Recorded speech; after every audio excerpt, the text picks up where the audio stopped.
다 같이 묵도하심으로 1월 8일 1월 둘째 주 예배를 하나님 앞에 올려드리겠습니다. 다 같이 묵도하시겠습니다. 근신하라 깨어라 너희 대적 마귀가 우는 사자같이 두루다니며 삼킬 자를 찾나니 너희는 믿음을 굳건하게 하여 그를 대적하라. 이는 세상에 있는 너희 형제들도 동일한 고난을 당하는 줄 알미라. 아멘. 참 좋으신 하나님 감사합니다.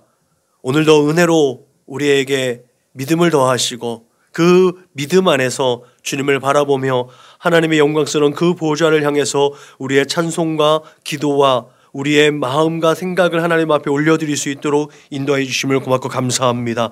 오늘도 우리를 기억하셔서 하나님의 거룩한 제단 앞으로 불러주셨사오니 우리 오직 하나님의 뜻하시는 바대로 우리의 마음과 뜻과 정성을 다하여서 우리의 마음의 중심을 다하여서 하나님 앞에 예배 올려드릴 수 있도록 주님 인도하시고 축복하여 주옵소서.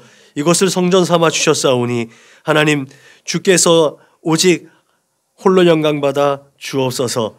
허락된 우리의 삶의 자리 가운데 우리에게 허락해 주신 자유와 의지를 내가 아닌 오직 하나님의 나라와 하나님의 거룩하신 뜻을 위하여서 하나님 그 모든 것들을 활용할 수 있도록 인도하시고 그 뜻이 이루어짐으로 하나님께만 영광이 되는 거룩하고 존귀한 삶을 살아낼 수 있도록 주님 인도하시고 축복하여 주옵소서.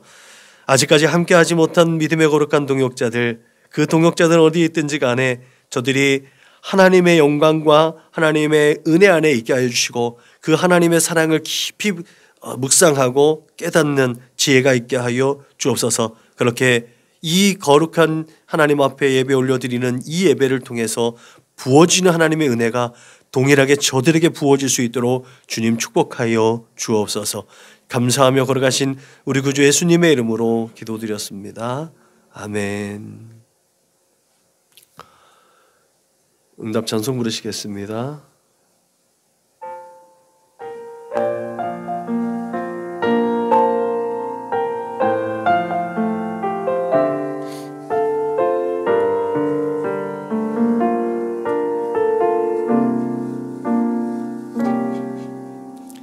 나는 하나님을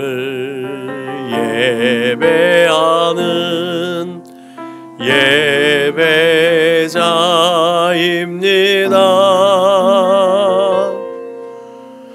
내가 서 있는 곳 어디서나 하나님을 예배합니다.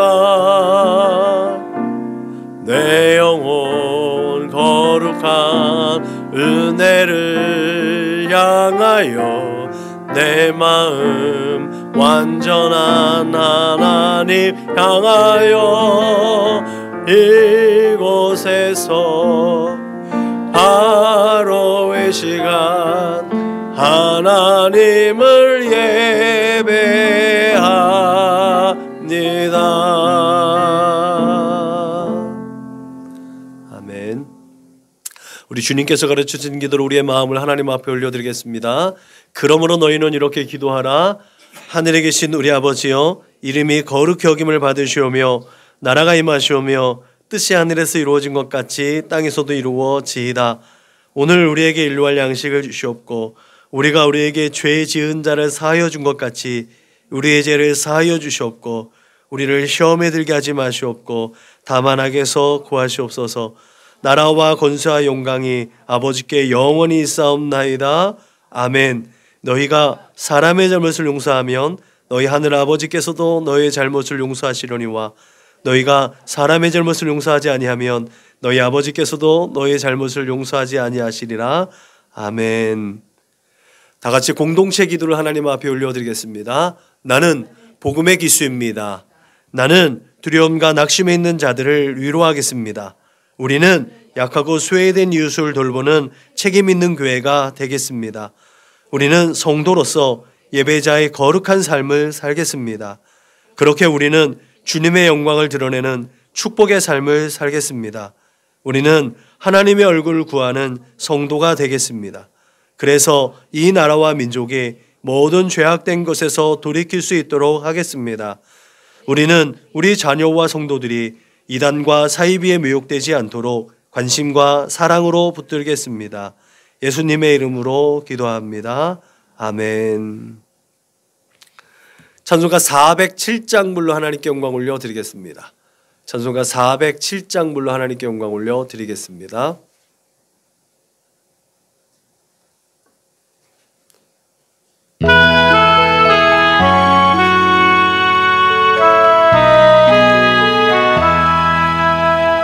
우주와 함께나 죽었으니 우주와 함께나 살았도다. 영광의 그날에 이르도록 언제나 주만 바라봅니다. 언제나 주는 날 사랑하사 언제나 새 생명 주시나니 그날에 이르도록 언제나 주만 바라봅니다. 마음속에 시험을 받을 때와 무거운 근심이 있을 때에 주께서 그때도 같이 하사 언제나 나를 도와주시네. 언제나 주는 날 사랑하사 언제나 새 생명 주시나니 영광의 그날에 이르도록 언제나 주만 바라봅니다. 뼈아픈 눈물을 흘릴 때와 쓰라린 마음으로 단식할 때 주께서 그때도 같이 하사 언제나 나를 생각하시네. 언제나 주는 날 사랑하사 언제나 새 생명 주시나니 영광의 그날에 이르도록 언제나 주만 바라봅니다. 내 몸의 약함을 아시는 줄 못 고칠 질병이 아주 없네. 괴로운 날이라 기쁜 때나 언제나 나와 함께 계시네.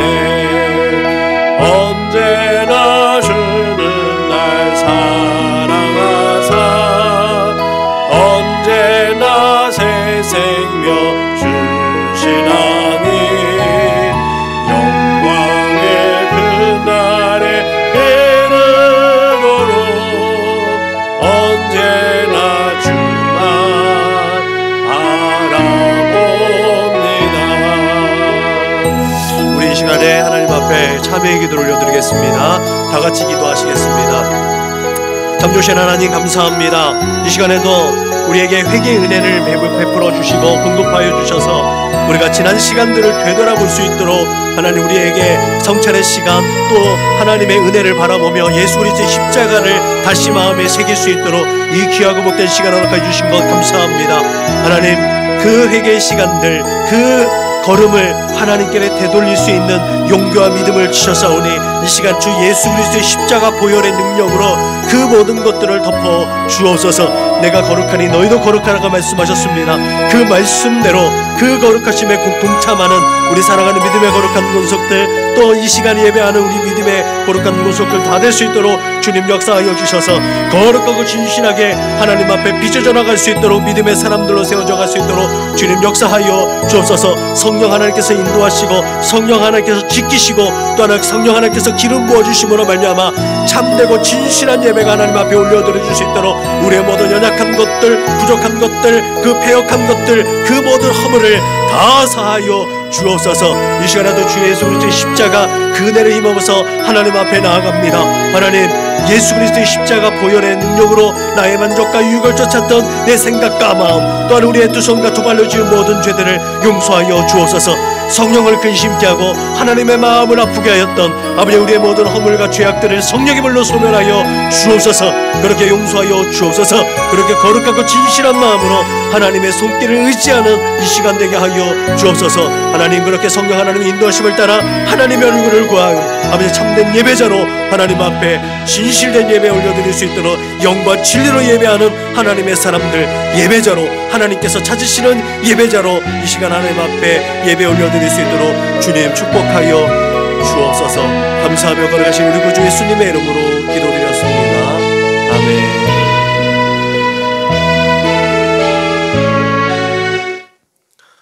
다 같이 사도신경으로 신앙 고백하겠습니다. 나는 전능하신 아버지 하나님 천지의 창조주를 믿습니다. 나는 그의 유일하신 아들 우리 주 예수 그리스도를 믿습니다. 그는 성령으로 잉태되어 동정녀 마리아에게서 나시고 본디오 빌라도에게 고난을 받아 십자가에 못 박혀 죽으시고 장사된 지 사흘 만에 죽은 자 가운데서 다시 살아나셨으며 하늘에 오르시어 전능하신 아버지 하나님 우편에 앉아 계시다가 거기로부터 살아있는 자와 죽은 자를 심판하러 오십니다. 나는 성령을 믿으며 거룩한 공교회와 성도의 교제와 죄를 용서받는 것과 몸의 부활과 영생을 믿습니다. 아멘. 찬송가 482장 불러 하나님께 영광 올려드리겠습니다. 482장 불러 하나님께 영광 올려드리겠습니다.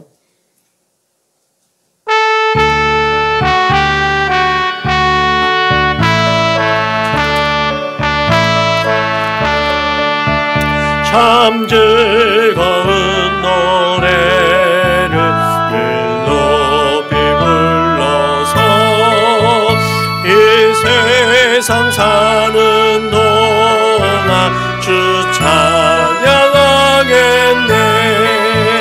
복 주신 산에 올라 멀리 바라보니 나 건너가 요단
높이 불러서 만왕의 왕 되신 주 나 찬양하겠네. 거룩한 하늘 노래 들려오는데 잠들있던 주님을 한가히 헤아리 참 아름다운 노래 늘 높이 부르세. 하늘의 소망 주신 주 찬양하여라. 참 아름다운 노래 다 함께 부르세. 하늘의 기쁨 주신 주 찬양하여라. 아멘. 갈라디아서 5장 1절 말씀 한 절을 같이 읽겠습니다. 시작. 그리스도께서 우리를 자유롭게 하려고 자유를 주셨으니 그러므로 굳건하게 서서 다시는 종의 멍에를 매지 말라. 아멘. 갈라디아서는 굉장히 중요한 바울의 서신 중에 하나입니다. 바울이 초기에 그 사역을 시작했던 초기에 보낸 편지입니다. 그래서 가장 바울이 열정적일 때, 바울이 정말 회심한 이후에 가장 어쩌면 최고조의 열정, 우리가 뭔가 새로운 거를 탁 깨달았을 때 에너지가 급격하게 상승되잖아요. 유레카. 그러니까 그런 시기에 그 유레카한 이후에 10여 년이 지나가서 많은 좌절과 또 여러 가지 자숙의 기간이 있었는데 그 모든 기간을 다 마치고 이제 새로운 깨달음을 가지고 야, 이게 진짜 복음이다. 이게 정말 하나님, 야훼 하나님께서 약속하신 그 하나님의 진리다 라는 것을 확실하게 깨닫고 이것을 전할 수 있는 계기가 이제 나에게 열렸다. 이 통로가 확보되었다 라고 해서 그 안에 있는 모든 에너지를 증폭해서 막 발산하는 그 시기에 이제 갈라디아 지방에 보내는 편지입니다. 말하자면 갈라디아 지방에 개척을 할 때는 초기에는 바나바와 같이 동역하는 시기였잖아요. 좀 전에 말씀드렸던 것처럼 바울이 다메섹으로 혈기가 증명해가지고 나사렛 이단이라고 여겨졌던 나사렛파 기독교인들을 잡으러 가는 그 도중에 하나님을 다시 만나고 하나님께 사명을 받습니다. 그리고 아라비아로도 갔다가 여러 가지 우여곡절을 겪은 다음에 예루살렘에 가서 사도들에게 이제 12 제자들에게 또 검증을 받을 필요가 있잖아요. 내가 다메섹 도경상에서 예수님을 만났는데 예수님께서 나를 이방인의 사도로 이방인의 그릇으로 나를 사도 삼았는데 나를 글로 보내셨는데 검증을 받아야 될 거 아니겠습니까? 그 검증을 받아야 되는데 이게 검증이 잘 안 된 거예요.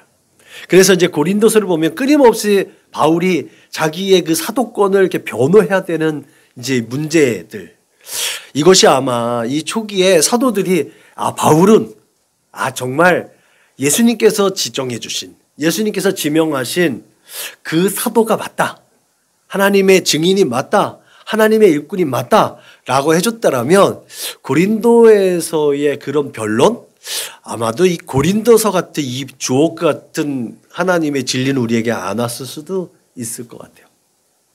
아무튼 바울이 그런 우여곡절을 겪고선 바나바가 다시 바울을 천거해서 1차 전도 여행을 가게 되잖아요. 사도행전에 이제 나오는 이야기예요. 그러다가 마가의 문제로 바나바하고 나눠지게 되죠. 그만큼 열정이 있었던 거예요. 자기가 한 10년이 넘게 자숙하는 기간 동안에 사역도 못하고 그렇게 고립되어져 있고 자숙하고 있는 동안에 그를 앞으로 내세웠던 게 바나바잖아요. 또는 생명의 은인이기도 하고 그가 가지고 있었던 모든 학식과 그 모든 스펙들을 다 활용할 수 있는 장이 열리는데 정말 가장 큰 공이 있었던 게 바나바잖아요. 내가 책임질게. 그러고선 바울을 끌어당긴 게 바나바인데 마가 문제로 인해서 바나바하고 엄청 싸웠다는 거 아니에요. 바나바하고 싸우고 나는 내 길로 갈게. 그러고 2차 전도 여행을 가는 거예요. 바나바는 돈이 좀 있었던 사람이잖아요. 바나바는 돈이 있었던 사람이니까 1차 전도 여행은요. 바나바가 있었던 구브로 지방을 이렇게 하면서 배를 타고서는 전도 여행을 가요. 좀 더 넉넉하게 가는 거죠. 근데 이 바나바하고 싸우고 나서는 이제 독립한 거예요. 말하자면 개척한 거잖아요. 그리고서는 바울은 육로로 이제 고생길이 열린 거죠. 그러다 보니까 새로운 개척지로 갈 수 있는 상황이 되지 못했어요. 그래서 1차 때 바나바와 함께 동역하면서 1차 때 다녔던 그 지역을 2차 때 다시 담금질하면서 이제 다니게 됩니다. 그게 이제 바울의 2차 전도 여행의 초기 전도 여행인 거죠. 이런저런 이유 등으로 그렇게 이방인의 전도자가 될 수 있었던 그런 과정. 물론 예수님께서 네가 이방인의 그릇이다. 이방인의 사도로 부르심을 받았지만 그 과정 가운데서도 어쩔 수 없이 바울은 이방인에게로 복음을 전하는 사도가 될 수밖에 없었어요. 바나바하고 헤어진 이후에도 바울이 로마서에 보면 그는 첫 번째는 유대인에게 이 복음을 전하기를 원했어요. 그런데 하나님께서 결국은 사울을 이방인의 그릇으로 사용하기 위해서 이제 그 유대인들이 바울에게 그 하나님 나라의 진리의 복음을 듣는 것을 거부하니까 이방인에게로 그 발걸음을 옮길 수밖에 없었던 거죠. 그것이 또 마게도냐에서의 환상 가운데서 이리 와서 복음을 전하라고 하는 그 환상까지 겹쳐져서 이제는 이방인의 사도로 확실하게 그 마음을 굳히게 되는 거죠.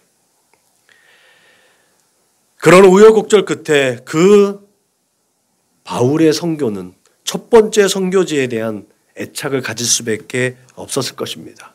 그런 마음으로 갈라디아서를 이제 읽어보면 이런 바울의 애환이 여기에 깃들여져 있구나. 이런 열정이 이 안에 담겨져 있구나. 내가 예수를 만나고 우리가 생각해보면 신앙생활을 꾸준히 해왔어요. 그리고 예수를 만나는 분기점이 있습니다. 터닝포인트라고 하잖아요. 그것을 우리가 정말 본 어게인이라고 한단 말이죠. 예수를 만난 기쁨. 여러분 초등학교 1학년 아이도요. 예수를 만난 그 순간에 촛불을 들고 하나님 앞에 기도하다가 그 머리가 타는 것도 모르고 그 깊은 기도 속에 들어가는 것들을 봅니다. 초등학교 1학년짜리에도. 그 마음 가운데 하나님이 역사하시는 그 깊은 영성이 그 안에 내재됩니다. 그런 영성과 그런 열정과 그런 마음이 이 갈라디아서 안에 바울의 열정이 담겨져 있는 것입니다. 오늘 본문은 한 절입니다. 이 한 절이지만 이 한 절 가운데 갈라디아서를 이 갈라디아 지역에 보내는 편지의 분명한 목적이 담겨져 있음을 깨달을 수 있기를 주님의 이름으로 축복합니다. 이 한 줄에 참된 복음이 있습니다. 이 한 줄에 정말 우리가 자유할 수 있는 근거가 있는 거예요. 우리가 자유를 누릴 수 있는 근거가 있습니다. 왜냐하면 이것이 이 참된 복음을 깨닫지 못하면 오늘 한 절 그 1절 마무리에 있는 것처럼 종의 멍에를 줄 수밖에 없는 거거든요. 이 종의 멍에가 뭐예요? 어둠의 영에 사로잡혀 있는 거거든요. 거짓의 영에 사로잡혀 있는 거거든요. 우리가 예수 그리스도의 참된 복음을 온전히 깨달을 때 우리는 거짓의 영에 사로잡히지 않고 어둠에 있지 않음을 믿으시길 주님의 여러분 축복합니다. 그렇게 자유를 얻은 자에게 있어서 어떠한 삶의 자세를 가지고 있어야 하는지 오늘 우리는 살펴보게 될 줄로 믿으시길 바랍니다. 무엇보다 우리가 자유할 수 있는 근거가 오직 예수 그리스도인 줄로 믿으시길 주님의 여러분 축복합니다. 우리의 물질, 우리의 지식, 우리의 명예, 우리의 어떤 권력, 우리가 가지고 있는 어떤 스펙들이 우리를 자유하게 하지 않습니다. 갈라디아서는 그 교인들이 다른 복음을 쫓는 문제 때문에 기록된 거예요. 생각해 보면 사도 바울이 예수를 만나기 전까지, 다메섹 도상에서 예수님을 만나기 전까지 다른 복음을 쫓았던 거잖아요. 자기가 믿는 야훼 하나님, 그 율법에 충실했던 바리새파 중에서도 바리새파고 그 어떤 연장자보다도 그 파에 열심이었던 바울, 그게 진리인 줄 믿었던 거예요. 그게 참된 복음인 줄 믿었어요. 그런데 예수님을 만난 이후에 이게 다른 복음이구나 라는 것을 철저하게 깨닫고 철저하게 그 모든 것들을 다 포기하고 버리고 오직 예수 안에서 참된 복음을 다시 세웠던 바울. 그런데 갈라디아 지방에 있던 사람들이 다른 복음을 쫓고 있다라는 거죠. 그것도 자기가 이전에 쫓았던 그 진리 안에서 그것이 진짜 진리인 줄 알고 잘못 걸어가고 있는 것을 깨달았다는 거죠.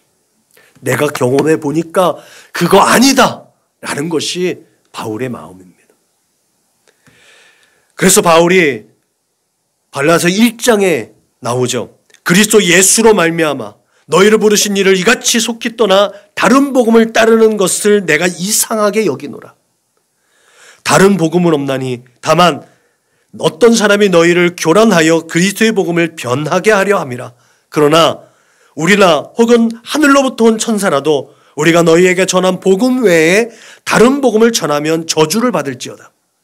우리가 전에 말하였거니와 내가 지금 다시 말하노니 만일 누구든지 너희가 받은 것 외에 다른 복음을 전하면 저주를 받을지어다. 여러분, 다른 복음은 다른 게 아니에요. 예수를 믿어도 율법에 응하여 살아야 된다는 그 선민적 가치관을 가지고 있는 게 다른 복음이었어요. 왜 바울이 베드로를 꾸짖었겠어요? 베드로가 예수님의 수제자잖아요. 예수님의 수제자로서 진정한 자유를 맛본 사람인데 할례자들의 눈치를 보고 비할례자들, 다른 이방인들을 보고 예수님의 제자인데 율법에 입각한 삶을 사네? 이래서 예수님의 참 진리를 왜곡시켰다는 것 때문에 바울이 베드로마저 질책한 사람입니다. 그 교훈의, 그 거짓 교훈의 문제가 이 갈라디아 교회에 만연했습니다. 유대인들은 이 율법의 말씀을 실행하지 아니하는 자는 저주를 받을지어다 할 것이요 모든 백성은 아멘 할지어다는 이 신명기의 말씀, 이 모세의 법에 붙잡혀 있었기 때문에 예수를 믿어도 이 하나님의 말씀, 이 율법을 따라 살지 않으면 저주를 받는다라는 이 생각을 가지고 있었던 거예요. 그렇기 때문에 바울은 복음을 전하면서도 오히려 저주하고 있는 것이죠. 이것은 바울이 예수의 복음 외에는 그 어떤 것도 타협할 수 없다는 분명한 자세를 엿보게 있는 거죠. 유대인들이 생각할 때요, 율법을 지키지 않으면 저주를 받는다는데 바울이 너희들 예수 믿는 거 외에 다른 거 믿으면 저주를 받아. 이러면 딜레마에 빠지지 않겠습니까? 근데 바울이 전하는 복음은 분명했습니다. 예수를 믿으면 그 모든 것이 다 해결되어진다. 왜? 예수는 율법의 완성이니까. 예수를 믿는 것이 율법을 행하는 것이고 예수를 안에 있는 것이 그 율법을 온전히 이루는 것이라는 것을 확실하게 전하고 있었기 때문에 그렇습니다. 그래서 예수를 믿으면서도 율법 그 문자대로 어차피 지키지도 못하는 거면서 그 율법에 사로잡힌 자들은 저주를 받을 수밖에 없다는 거죠. 그렇게 예수를 믿으면서도 종의 명예를 메고 어두운 가운데 처할 수 있다는 것이 바울이 가지고 있었던 신학이었어요. 하나님을 빙자하여 행하는 그 악한 일들, 예수님의 이름을 빙자하여서 성도들의 영적인 눈과 귀를 막는, 그렇게 마음을 병들게 하는 이런 다른 복음, 이 거짓된 교훈에 현혹되지 않도록 우리는 길되고 진리되고 생명 되신 오직 예수 그리스도를 깊이 알 수 있기를 주님의 이름으로 축복합니다. 예수 그리스도를 깊이 알기 위해서 우리가 복음서에 있는 예수님의 삶의 기적을 늘 끊임없이 기억하고 끊임없이 우리 마음 가운데 되새겨야 될 줄로 믿으시기를 주님의 이름으로 축복합니다. 예수님이 그 율법을 다시 제정해 주셨잖아요.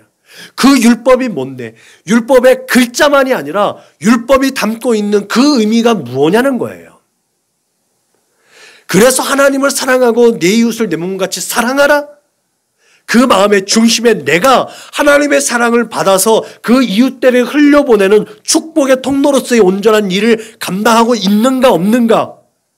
이게 새 계명이신 서로 사랑하라는 것을 완전하게 실행하는 실천되는 삶의 모습인 줄로 믿으시길 주님의 이름으로 축복합니다.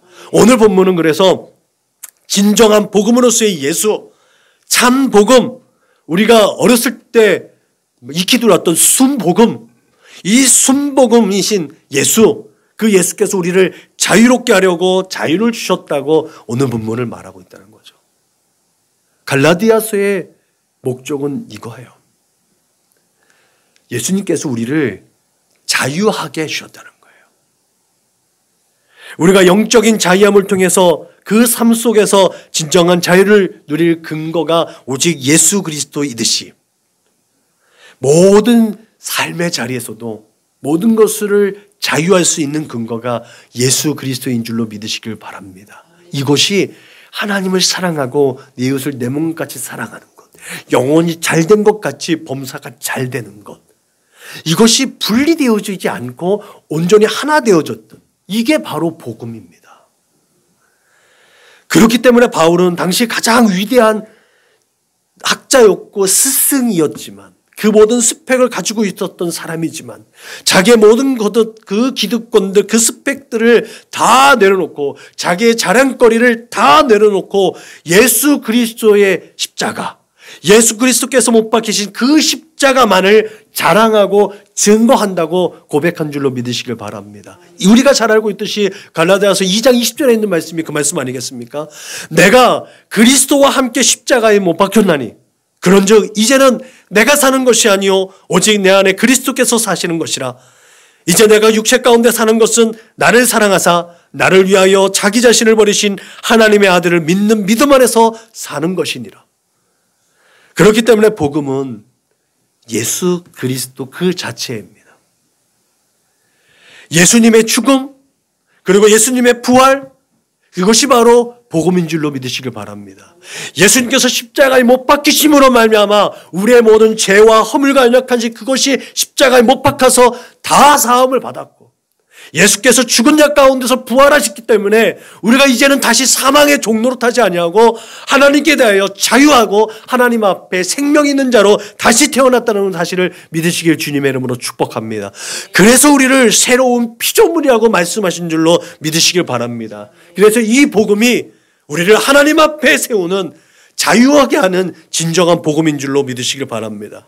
그래서 세상은 누군가를 이 기독교가 바울의 종교라고까지 합니다. 바울이 없었다면 기독교는 타 종교가 되어 있을 거라는 거죠. 예수를 믿으면서도 문자대로 율법을 지켜야만 하는 그 종교. 그런 바울과 같은 세계적인 인물이 자신이 그동안 쌓았던 모든 그 아성들을 버리면서까지 지키고 전파하려고 했던 이 복음은 생명이었습니다. 이것만이 생명이었습니다. 이것만이 구원의 참된 길이었고 하나님의 거룩하신 진리의 말씀이었 줄로 믿으시길 주님으로 축복합니다. 그렇기 때문에 다른 복음은 생명이 없는 거예요. 그래서 다른 복음을 믿으면 저주를 받는 거예요. 이 생명이 없이는 자유가 있을 수 없지요. 죽은 것은 이미 사망에 굴복된 것이기 때문에 죽은 것은 자유가 없어요.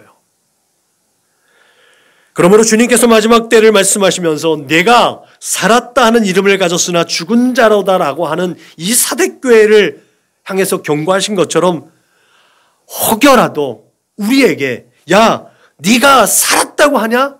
근데 너는 죽었어. 라는 이런 말씀을 듣지 않기를 주님의 이름으로 축복합니다. 그러기 위해서 우리가 날마다 십자가 앞에, 예수 그리스도의 복음 앞에 날마다 우리 자신을 세워서 그 십자가 앞에 우리의 모든 혈과 우리의 모든 육과 우리의 모든 욕심과 우리의 세상 모든 것들을 못 박을 수 있기를 주님의 이름으로 축복합니다. 특별히 하나님께서 예수 그리스도를 통해서 우리에게 허락하신 이 자유를 허락하신 이유를 분명히 깨달아야 될 줄로 믿으시길 바랍니다.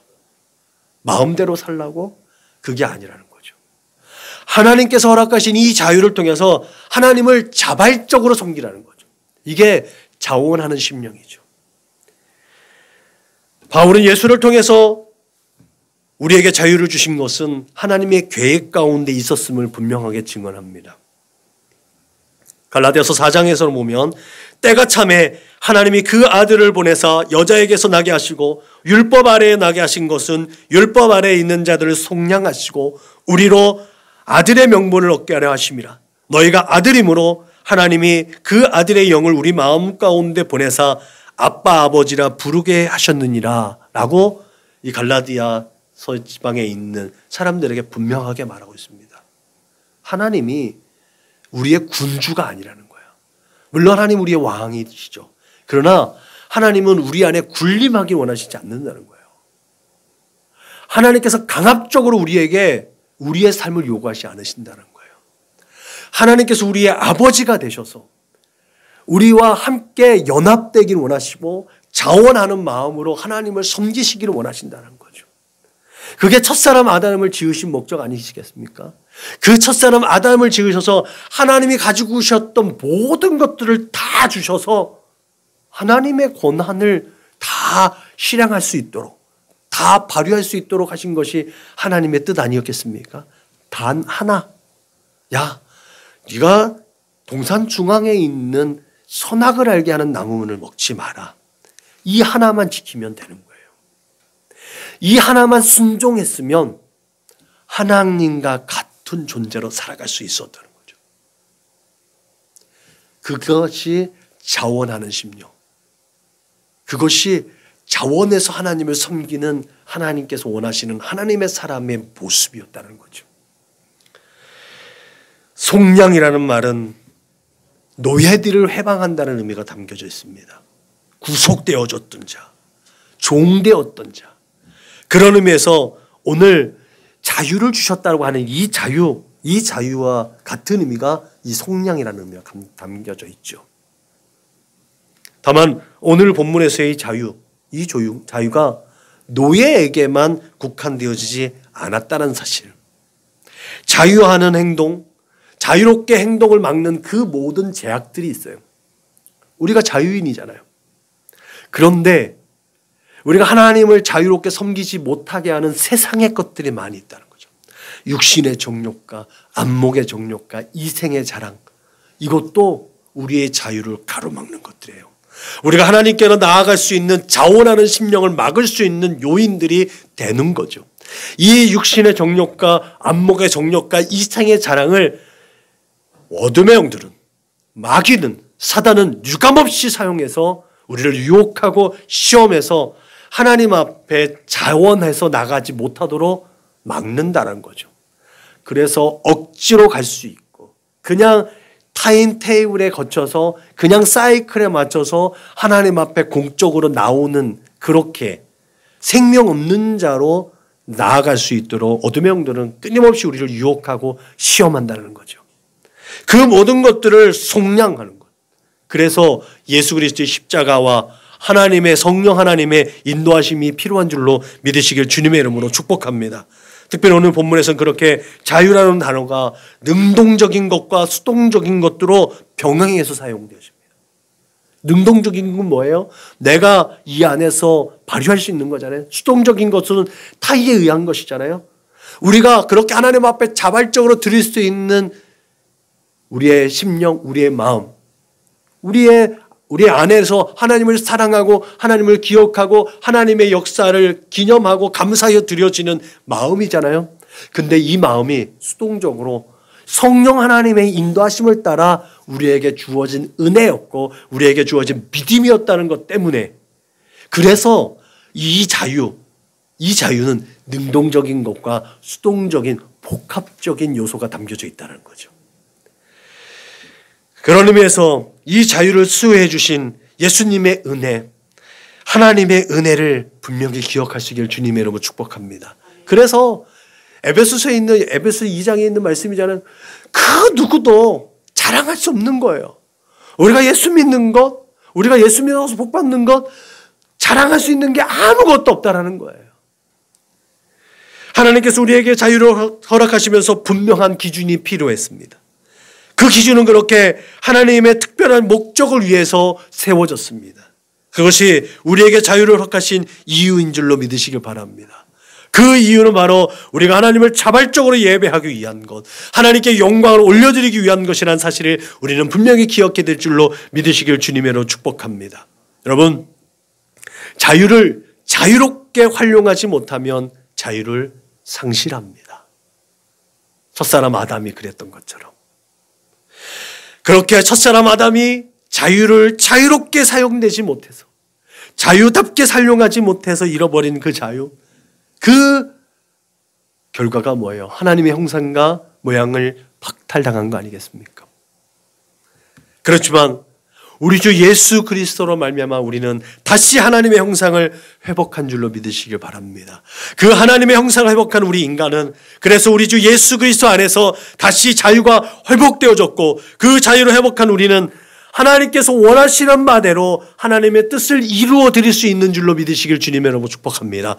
하나님께서 원하시는 것이 뭐예요? 자원하는 마음이라고 말씀드렸습니다. 그 자원하는 마음을 가지고 하나님을 진정으로 예배할 수 있는 우리 사랑하는 믿음의 거룩한 권속들 되시기를 주님의 이름으로 축복합니다. 오늘 갈라디아 교회에 보내는 편지를 통해서 바울은 교회를 이룬 우리 믿음의 성도들에게 이렇게 고백합니다. 내가 증언하노니 그들이 힘대로 할 뿐 아니라 힘에 지나도록 자원하여 이 은혜와 성도 섬기는 일에 참여함으로 그렇게 우리에게 간절하게 구하니 그가 권함을 받고 더욱 간절함으로 자원하여 너희에게 나아간다라. 여러분, 자유를 얻은 우리가 자원하는 심령 가지고 하나님 앞에 나아갈 것을 권면하고 있는 것이죠. 그것이 바로 자유를 자유롭게 하유라는 거예요. 그 자유를 내 육체의 소욕을 따라서 내 명예와 내 육신의 정욕을 따라 사용하면 오히려 그 자유는 박탈당합니다. 이것을 방종이죠. 그러나 이 자유를 가지고 하나님 앞에 나아갈 수 있도록 그 의지가 사용되어질 때 그 자유로 자유답게 활용되는 것임을 믿으시길 주님의 이름으로 축복합니다. 여러분, 그렇기 때문에 우리의 신앙 자세가 복을 받기 위한 자세라면 오늘 우리는 다시 그 믿음을 약간은 수정해야 합니다. 하나님께서 우리에게 분명하게 복을 주시는 줄로 믿으시기 바랍니다. 네. 그래서 기복은 나쁜 게 아니라고 그랬죠. 그보다 전제되어지고 앞서서 선결되어질 문제가 있다는 거죠. 우리가 하나님께 복을 받기 위해서는 하나님 앞에 나아가야 된다는 거죠. 하나님 앞에 자원해서 자원하는 마음으로 하나님 앞에 나아갈 때 그렇게 하나님의 기쁘신 뜻을 이루어 드림으로 말미암아 하나님께서 우리에게 복을 더하여 주시는 줄로 믿으시길 주님의 이름으로 축복합니다. 그러므로 그리 아니하실지라도 그럼에도 불구하라고 하는 이 믿음으로 나아갈 때 하나님께서 우리에게 하늘의 신령한 복과 땅에 기름지고 풍요롭고 충만한 복으로 우리의 삶을 기름지게 하고 복되게 하실 줄로 믿으시길 주님의 이름으로 축복합니다. 여러분, 그렇게 자원하는 마음을 가진 자유자에게 주시는 놀라운 축복이 있습니다. 하나님께서 우리에게 복을 주신다고 그랬는데 그 복이 도대체 뭐냐는 거예요. 하나님께서는 우리를 상속자로 세워주심을 믿으시길 바랍니다. 이것이 첫 번째 복이에요. 우리가 하나님 앞에 간구해야 할 첫 번째 복은 하나님, 내가 하나님의 자녀가 되는 권세를 주셨사오니 하나님의 나라를 유업으로 얻을 수 있는 복을 주시옵소서. 상속을 얻을 수 있는 복.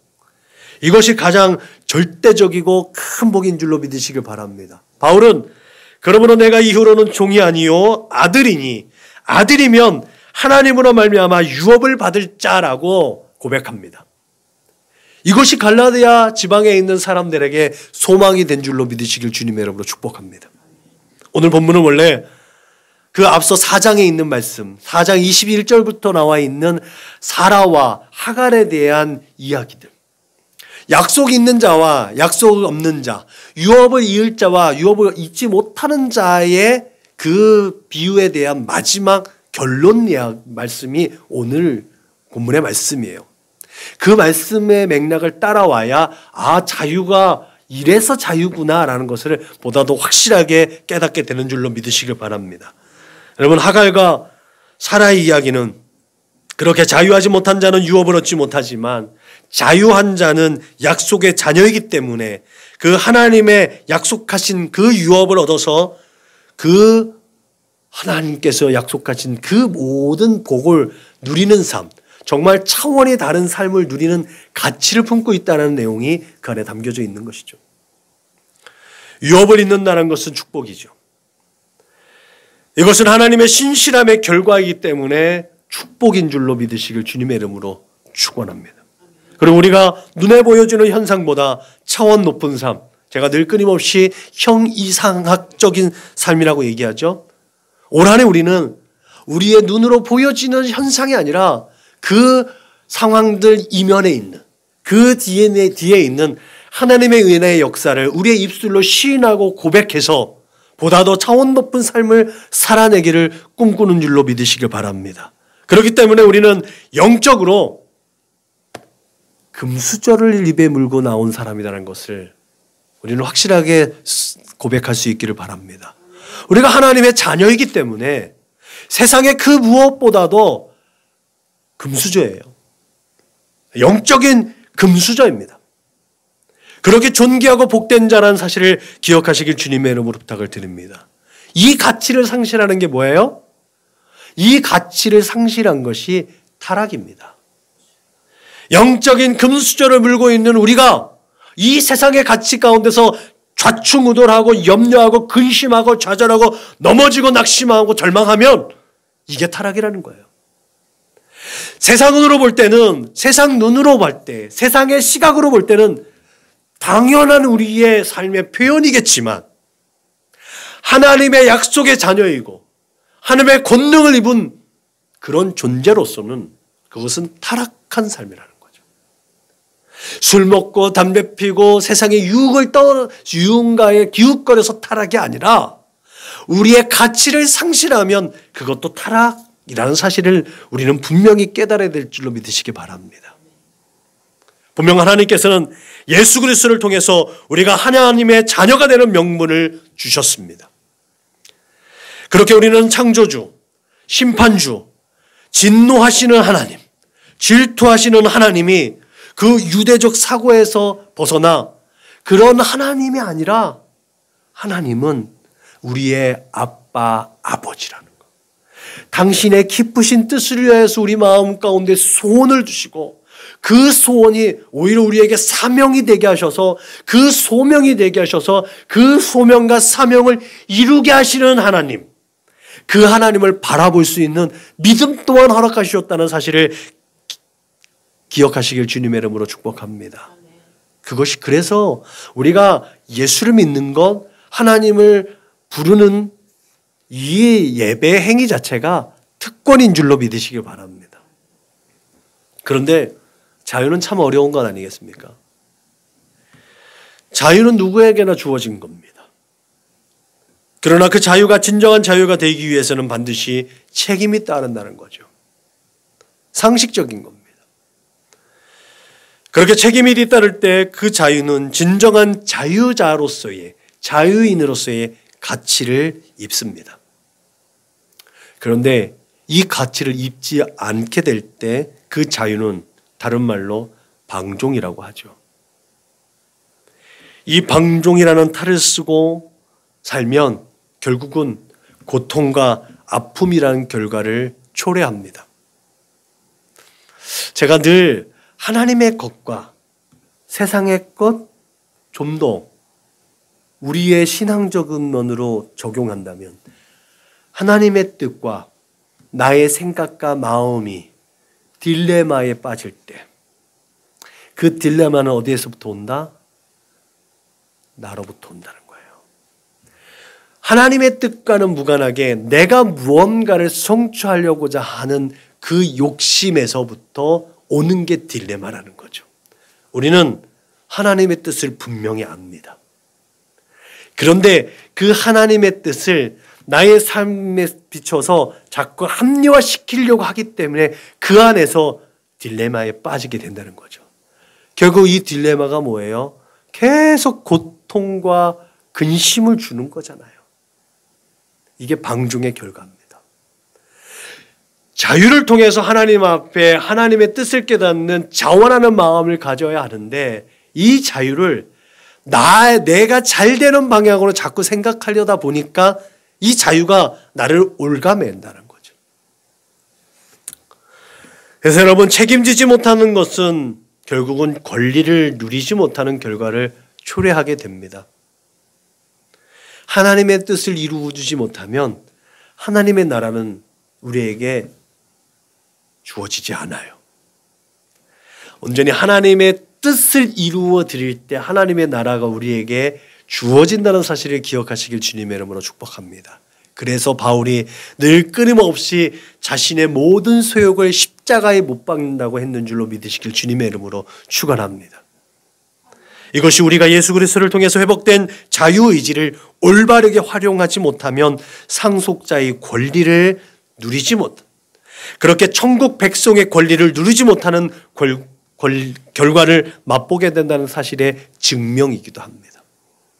그러므로 자유자에게서 나아진 약속대로 유업을 이을 자로서의 우리 상속자로서의 이 교회는 교회가 가지는 책임, 교회가 온전히 감당해야 할 그런 책임을 감당해내질 때 은혜와 축복의 통로가 되어지고 은혜와 축복으로 보호막이 입혀진다는 사실을 기억하시길 주님의 이름으로 축원합니다. 그러므로 자유라는 것은 책임이 따르는 막중한 권리이자 축복이라는 이 불변의 진리를 날마다 마음에 되새길 수 있기를 주님의 이름으로 축원합니다. 그렇게 자유자에게 주어지는 놀라운 은혜와 축복이 상속이라는 이 상속이라는 믿음과 소망을 바라보면서 우리를 자유하게 계시는 하나님의 거룩하신 뜻을 날마다 분별해낼 수 있기를 바랍니다. 갈라디아서와 로마서는 기독교 교리를 논할 때 상당히 중요한 바울의 서신입니다. 혹자들은, 신학자들은요, 이 두 서신을 설명할 때 이렇게 설명합니다. 갈라디아서는 종교개혁을 이렇게 이끌었던 마틴 루터, 이 마틴 루터로 이렇게 대변하면서 이 마틴 루터의 종교개혁처럼 유대교를 박차고 나온 어떤 독립선언서와 같은 게 바로 갈라디아서다라고 얘기를 해요. 반면에 로마서는요, 칼빈처럼 기독교 체계를 좀 시스템화하고 이제 우리하고 조금 다르지만 조금 체계화 시켰던 기독교의 근본 교리를 이렇게 체계화했던 조직 신학과 같은 게 바로 로마서라고 얘기합니다. 그만큼 이 갈라디아서는 굉장히 기독교 진리를 왜곡하는 유대교에 대해서 변증하는 내용이 가득 차 있는 거예요. 그래서 누군가가 우리 교회에 대해서 왜곡하거나 조금 도전해 올 때 갈라디아서에 있는 말씀을 가지고 우리가 늘 끊임없이 변증할 수 있기를 주님의 이름으로 축복합니다. 베드로는 근신하라, 깨어라, 너희 대적마귀가 우는 사자같이 두루다니며 삼킬 자를 찾나니 너희는 믿음을 굳건하게 하여 그를 대적하라. 이는 세상에 있는 너희 형제들도 동일한 고난을 당한 줄 압니다라고 우리에게 교훈했습니다. 예수 믿기 때문에 당할 수 있는 고난이라는 거예요. 이 고난과 극복의 역사 가운데 참 자유를 얻을 수 있다라는 거예요. 본향을 가는 나그네 인생이라고 하잖아요. 본향에 가기 위해서 나그네라는 과정이 있어야 한다는 거예요. 그게 자유인이 누릴 수 있는 근거예요. 종은요, 본향으로 갈 수가 없습니다. 그 집에 매어져 있습니다. 잘 먹고 잘 살 수 있겠죠. 출애굽할 때 그 광야길에서 고통받는 가운데 하나님을 원망하고 하나님의 불평했던 그 사람들이 애굽에 있을 때 그 가마솥에서 먹었던 고기, 그 가마솥에서 먹었던 떡, 야 그때가 좋았다. 그럼 평생 종인 거예요. 자유하는 자는 하나님께 약속하신 그 약속의 땅을 향해서 가기 위해서 그 광야길을 갈 수 있어야만 할 줄로 믿으시길 주님의 이름으로 축복합니다. 복음 안에서의 그 참 자유를 누리는 교회를 향해서 교훈한 이 베드로의 이 고백처럼 바울의 신학이나 목회자의 목회의 방향 가운데서 절대적으로 포기할 수 없었던 이 한 가지 목적이자 핵심 가치는 그래서 자유입니다.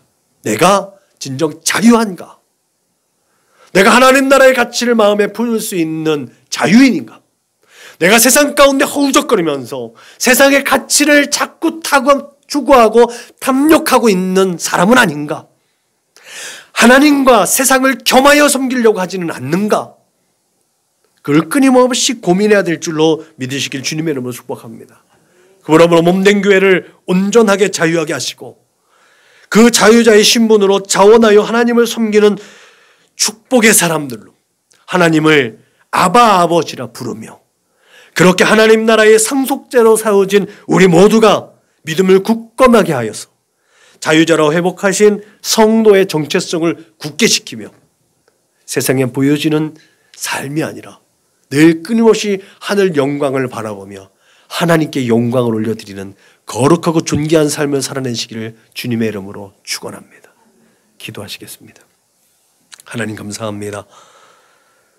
우리 주 예수 그리스도 안에서 우리에게 다시 회복되어진 자유, 이 자유를 오직 하나님의 거룩하심을 위해서 하나님의 나라를 위하여서 하나님께 온전한 예배를 드리기 위해서 활용할 수 있도록 주님 인도하시고 축복하여 주옵소서. 하나님께서 원하시는 바 자원하는 심령을 우리 모두가 품어서 하나님을 기쁘시게 하고 하나님의 마음을 시원하게 하는 하나님의 사람들로 세워져 나갈 수 있도록 주님 인도하시고 축복하여 주옵소서. 감사하며 걸어가신 우리 구주 예수님의 이름으로 기도드렸습니다. 아멘. 아멘. 다 같이 파송 찬송 부르시겠습니다.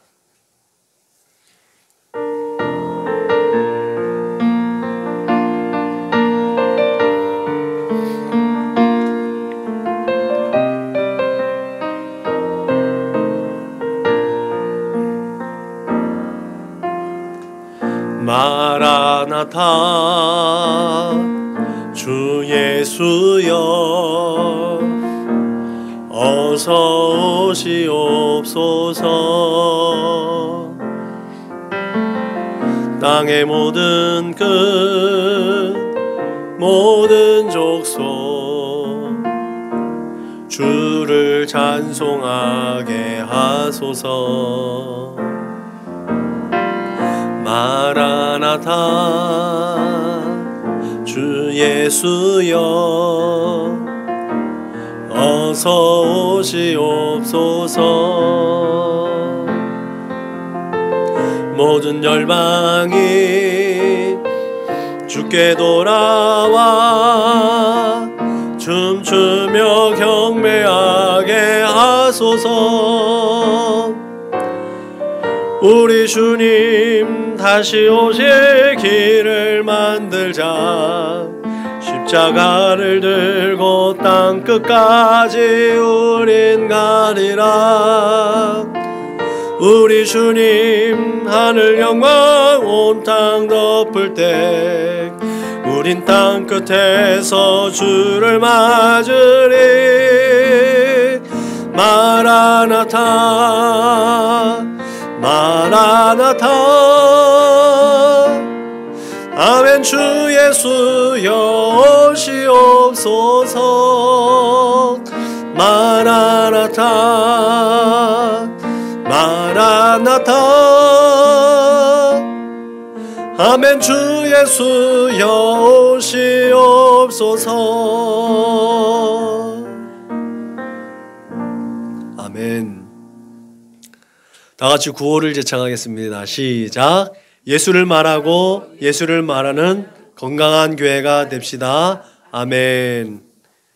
이제는 길이요 진리요 생명 되신 우리 구주 예수 그리스도의 은혜와 아버지 하나님의 그 크고 넓고 깊고 영원하신 사랑과 보혜사 성령님의 내주하시고 교통하시고 역사하심이 우리 주 예수 그리스도의 십자가의 은혜와 부활의 능력으로 회복되어진 하나님의 형상을 가지고 우리에게 허락되어진 그 참 자유의 복음을 가지고 그 자유 안에서 하나님께서 약속하신 그 나라를 바라보며 하나님께 온전히 영광 올려드리고 하나님의 거룩한 나라와 그 뜻을 이루어 드림으로 말미암아 이 세상을 살아가면서 하나님을 기쁘시게 하나님의 얼굴에 미소 짓게 하고 하나님의 마음을 시원하게 하겠노라고 다짐하고 고백하고 결단하는 우리 사랑하는 믿음의 거룩한 권속들 저 숙인 머리 위에 저들의 가정과 직장과 사업장 위에 저들의 꿈과 소원과 비전과 학업 위에 저들과 관계하는 모든 사람들 머리 위에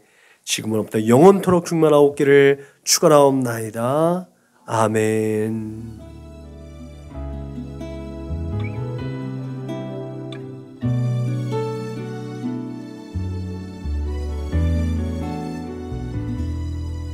주가 보이신 생명의 길 나 주님과 함께 상한 마음을 들이며 주님 앞에 나